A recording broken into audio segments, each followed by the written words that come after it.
So I just want to go over a few or three of the most common New Year's resolutions when it comes to health and body. Number one being they're going to start exercising. That's excellent. But a lot of times I hear people coming in and they just have way too big of a plan.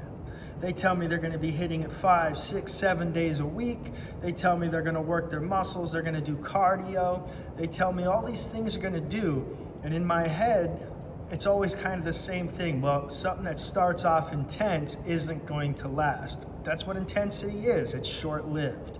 So have a smaller plan. Bring it down a notch, right? Maybe your goal isn't to hit the gym and get all these markers, this much bench, this far of a run, but maybe it's more like, I'm gonna drink 120 ounces of water every day. I'm gonna have a bedtime. These are little things that are going to make the gym give you results or give your exercises results. Another one would be, you know what? For the first month, I'm just going to do warm-ups. I'm going to get my body ready. All right? It doesn't have to be going into the gym and just blasting your body till it's sore. That's the wrong way to do it. Again, that's the intensity, right? You want something consistent.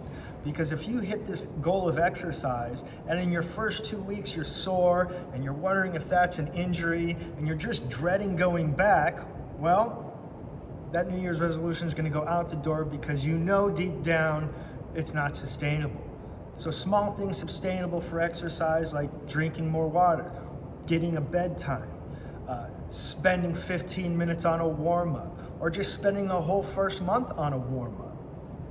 Another thing I would like to say about that, and this will go through all of these, is have a goal and write it down, right? So your exercise goal, write it down. More water, better sleep, 15-minute warm-up every day, or I'm just warming up for the first month. Write them down. And the next popular one is nutrition, right? And it follows the same path as the excessive with the exercise, or way too amped up. They'll tell me they're coming and they're not drinking any more soda, they're done with chips, they're done with the sweets, they're not doing fast food, they're only eating raw, they're done with all of it. Well, that's a big life change, okay? So again, you might be going at this with too much intensity, and how that feels good, like you're really gonna get it done this way, intensity dwindles. It really does. So again, you're going to have to pick something sustainable that keeps you moving forward. So one of the things I like to suggest with nutrition is sometimes when you start to think of all the things you're going to cut out, it can get a little panicky. So I like to go at it from the other way and say, okay, well, what are you going to add in? So instead of saying no to all these foods that you've been living with all these years or for too long, what do you want to be eating? What's the food you want to be eating? All right, well, Whole Foods diet or whatever, great. I want you to make that 60% of your nutrition. So instead of cutting all this crap out, I want you to have 60% of the right stuff in your nutrition.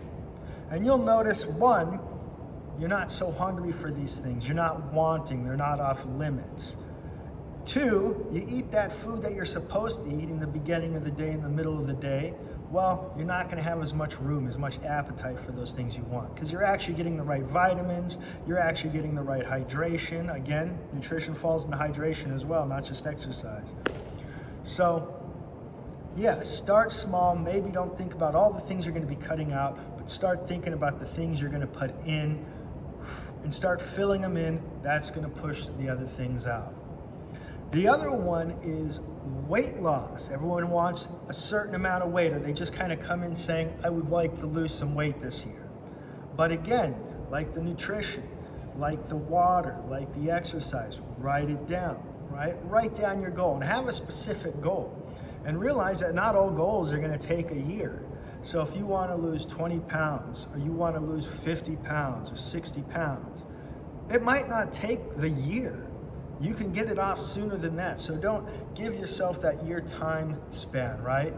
And if you go back to the rules about exercise, starting out small, some water, some sleep, warming up for your first month. You go to the nutrition, bringing the right foods in, adding more water, letting the bad foods press their way out.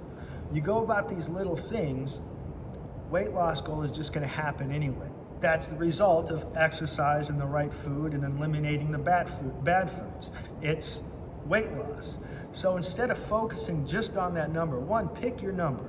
Realize it might not take all year. It could take all year, but don't sell yourself short. If you're doing the right things, it comes off a lot quicker than you think. If you're going consistently without intensity, you'll find that it's a lot more pleasurable and effective to go at it that way. So I guess what I'm saying is, whether you're thinking exercise, whether you're thinking your nutrition resolution, whether you're thinking of just the weight goal, one, write them down, start small, and don't limit yourself to this is going to take a year. It might not take all year. All right, that's what I got. I hope that was helpful. It was good for me to run through and say all that out loud. So thank you, and have a great start to your New Year's resolution.